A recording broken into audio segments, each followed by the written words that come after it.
Et le premier lien que j'ai eu, c'est en voyant justement cette annonce de recherche d'un doctorant pour ce projet de collaboration entre la Fédé et le laboratoire de l'INSEP. Voilà, je connaissais pas le hockey, voilà, un peu comme tout le monde, monsieur même tout le monde lors des JO d'hiver, voilà, on regarde un match, ça nous fait rigoler, et puis voilà, on zappe. Voilà, j'étais, pour être honnête, pas du tout adhérent, ni connaisseur en tout cas de la discipline, ça c'est sûr. J'ai fait d'autres sports auparavant, j'ai notamment travaillé dans le monde du football professionnel, sur tout ce qui était aspect notamment réathlétisation. J'ai aussi travaillé au sein de clubs de rugby sur Nantes ou au sein de clubs de handball. Et puis voilà, j'ai atterri dans le hockey sur glace il y a maintenant 3 ans, par l'intermédiaire en intégrant une thèse CIFRE entre la Fédération française de hockey sur glace et le laboratoire sport expertise et performance de l'INSEP. Voilà, donc ça fait 3 ans maintenant qu'on est en collaboration pour mener à bien cette thèse qui a pour but de faire valoir la recherche avec des problématiques de terrain. D'un point de vue scientifique, c'est équilibre entre contraintes biomécaniques et contraintes d'activité au niveau du hockey sur glace féminin. Plus grossièrement, j'ai envie de dire, c'est essayer un peu de comprendre un peu ce qui se passe sur la glace en utilisant des outils de mesure développés récemment pour savoir ce qui se passe en match, quand les joueuses sont sur la glace, mais aussi sur un match entier, sur l'enchaînement des matchs. Et essayer aussi d'utiliser des méthodes un peu plus faciles d'analyse du mouvement et du patinage pour essayer de déterminer un petit peu les qualités musculaires de chaque joueuse en lien avec une performance globale de patinage et de jeu, quoi.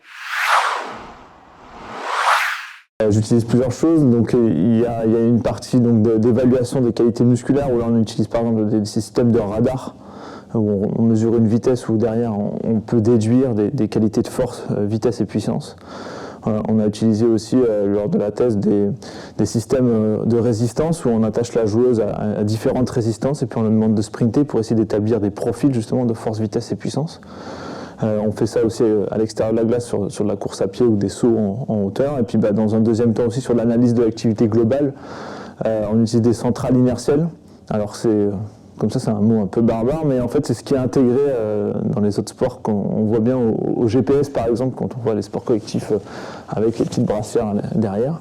Donc voilà, on utilise ces systèmes-là pour essayer de voir un petit peu en fonction des accélérations et des mouvements des joueuses, une charge globale. Non, moi en tout cas j'essaye de les pousser à aller chercher leurs limites, mais je pense que chacune maintenant se connaît et se connaîtra toujours mieux que n'importe quelle machine. Moi j'utilise des données et on a vu l'occasion de s'entretenir ensemble sur un des podcasts. Moi je traite des données objectives, c'est toujours bien de se référer à ça. L'être humain cartésien aime bien ça, mais il ne faut pas oublier que ça reste des humains et elles-mêmes se connaissent mieux que n'importe qui. Ouais, l'objectif de la thèse, c'est en effet d'essayer d'aller voir ce qui se passe ou quels sont les référentiels de haut niveau, au niveau plutôt élite ou très haut niveau pour l'équipe de France. Parce que pour nous, ça doit être toujours ce qui se fait de mieux dans notre contexte à nous. Et puis mon objectif, c'est d'essayer de voir un petit peu sur toutes les étapes de formation, donc à travers le Pôle France, sur un suivi sur plusieurs années, comment est-ce que ça se développe, comment ça évolue en fonction de l'âge, en fonction de l'expérience, en fonction encore une fois de ce qu'on propose, pour atteindre justement le niveau qu'aujourd'hui on veut atteindre au niveau physique en tout cas chez les joueuses. Donc il y a cette transversalité en disant on a ce qu'on a vraiment envie d'avoir à la fin, notre joueuse typique au niveau musculaire, même si chaque joueuse a des qualités et des capacités vraiment personnelles.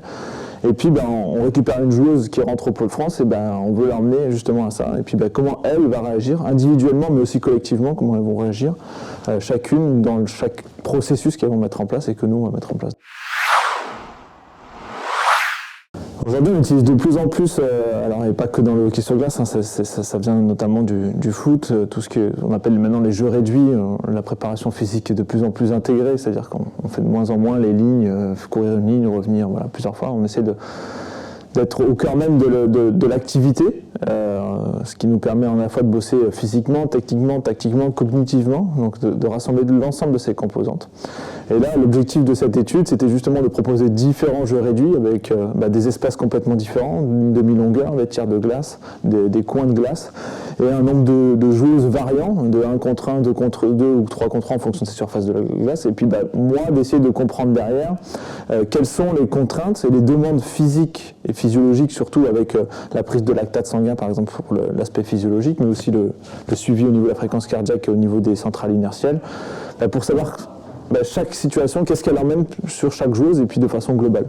L'objectif de ça, encore une fois, c'est d'essayer de répondre à des questionnements des coachs. Les coachs ont leur évaluation un peu plus technique, tactique et cognitive de ces situations-là. Et là, c'est de leur dire, voilà, si on utilise cette situation-là, on est sur telle contrainte très haute, modérée, moyenne ou plutôt faible. Et de comparer ça en fonction de ce qu'elles vont rencontrer en match. Est-ce qu'on se rapproche vraiment sur cette situation-là ou est-ce qu'on est très loin? Voilà. Donc l'objectif était d'essayer d'avoir le maximum de mesures sur l'ensemble de ces situations de jeu réduit. Dans un projet de thèse, on part toujours de ce qui se fait, dans ce qu'on appelle la littérature scientifique et la base de données, donc ça nous oblige déjà à aller voir ce qui se fait à l'extérieur. D'un point de vue scientifique, pour être sûr que voilà, c'est reproductible, nous, si on le fait nous de notre côté. Et puis il y a des choses aussi qui se font naturellement avec des discussions que moi j'ai avec des universités américaines, des universités canadiennes, avec la Finlande, la Suède, de rassembler le maximum de données, de dire voilà, aujourd'hui qu'est-ce qui se fait dans le hockey féminin, et puis de comparer à notre contexte à nous. Parce que ce qui se fait dans le niveau universitaire américain ou canadien ne peut pas forcément être appliqué à ce qu'on fait nous. Donc c'est nous de dire quel est notre portrait à nous, le portrait de la joueuse française, quel est le portrait international élite, j'ai envie de dire, et puis où est-ce qu'on se situe et comment l'adapter ça.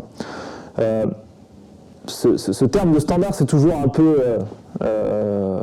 faut pas l'emmener là où on veut pas, où moi j'ai pas envie de l'emmener, c'est-à-dire toutes les joueuses doivent ressembler à ça. Aujourd'hui, on a des joueuses qui sont là non pas par leur qualité forcément physique, mais qui ont des très grosses qualités techniques, tactiques et d'intelligence de jeu. Et puis à l'inverse, il y a des joueuses qui sont là parce qu'elles ont des très grosses qualités physiques et peut-être un peu moins de qualité technique, ou physique. Il est sûr qu'il faut avoir un socle, plutôt que d'un standard, je parlerais plutôt d'un socle physique ou athlétique, qu'il faut que l'ensemble des joueuses aient, et puis après, ça sera chaque qualité individuelle qui fera qu'elle en est aujourd'hui arrivée au haut niveau. Et puis moi, ça sera de l'accompagner pour essayer d'aller travailler un peu plus sur leurs points à améliorer au niveau physique, pour essayer d'optimiser un petit peu ce petit pourcentage qu'on a chez chaque joueuse. L'art dernier, les joueuses aiment bien quand même quand on fait des standards, tu disais standards, mais des valeurs en tout cas sur différents tests.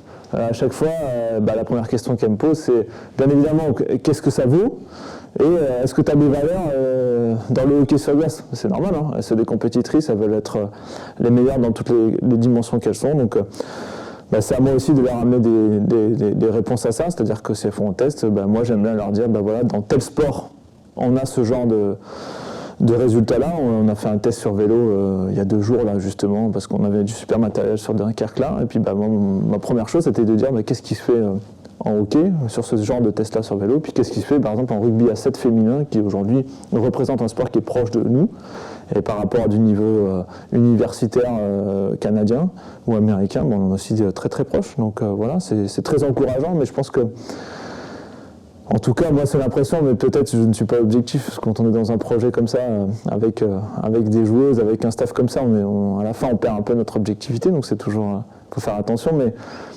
elle progresse énormément. L'ensemble des joueuses progressent, et il y a eu des efforts considérables qui ont été faits, et voilà, c'est quand, justement, nous aussi, quand on refait un peu, on remet ça dans le contexte de plusieurs disciplines, c'est toujours intéressant de se dire qu'en fait, on n'est pas si loin non plus que ça, quoi, voilà. Je vous invite à me retrouver dans une deuxième partie, rapidement, pour la suite des aventures.